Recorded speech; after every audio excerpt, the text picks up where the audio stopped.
Kidlat News Updates.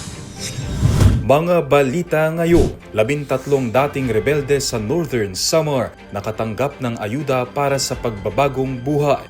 Kolaborasyon ng Pilipinas at Canada sa pagmimina, mineral at enerhiya pinalali. 11.9 million pesos na halaga ng shabu na samsam, 3 high-value targets timbog sa Bacolod. Ako po si Cesar Soriano para ihatid ang nangungunang mga balita sa buong kapuluan ngayon. Tumanggap ng tulong sa ilalim ng Enhanced Comprehensive Local Integration Program o ECLIP ang 13 dating rebelde sa Northern Samar sa isang seremonyang dinaluhan ng mga opisyal ng pamahalaan at security sector. Pinangunahan ni Governor Harris Christopher Ongchuan ang programa kasama sina DILG Provincial Director Geraldine Makelabit at PSWD Director Jenny Darish. Sa ilalim ng ECLIP, nakatanggap ang mga benepisyaryo ng iba't ibang uri ng ayuda, kabilang ang pinansyal at pangkabuhayang suporta upang matulungan silang makapagsimula muli at makabalik sa normal na pamumuhay. Ayon sa mga opisyal, bahagi ang programa ng patuloy na pagsisikap ng pamahalaan na palakasin ang kapayapaan at suportahan ang reintegrasyon ng mga dating rebelde sa kanilang mga komunidad.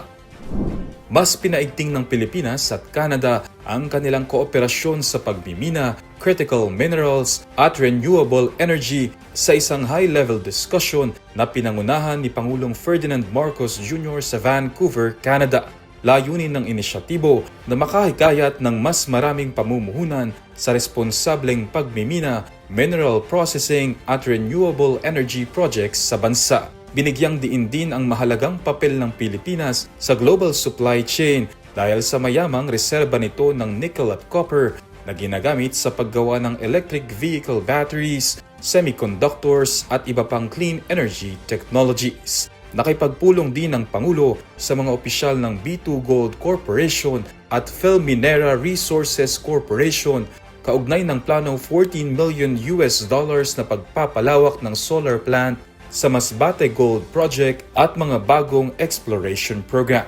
Samantala, inanunsyo ng Oceana Gold Corporation ang $1.9 billion expansion ng Didipio Gold Copper Mine na magpapahaba sa operasyon ito hanggang 2037. Inaasahang lilika ito ng mas maraming trabaho, magpapalago sa lokal na ekonomiya at magpapalakas sa sustainable development sa mga komunidad na nakikinabang sa sektor ng pagmimina.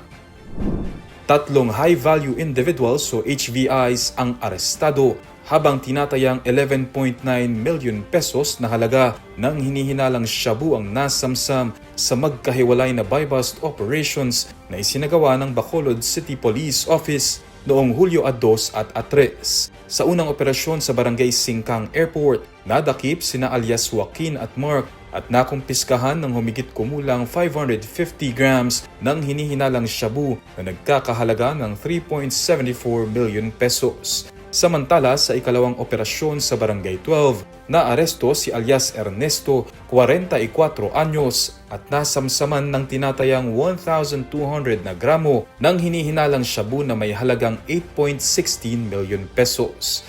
Ayon kay BCPO Director Police Colonel Eugene Rebadomia, bahagi ang mga operasyon ng pinaigting at intelligence-driven campaign laban sa iligal na droga sa lungsod. Mahaharap ang 3 suspects sa kasong paglabag sa Republic Act 9165 o ang Comprehensive Dangerous Drugs Act of 2002.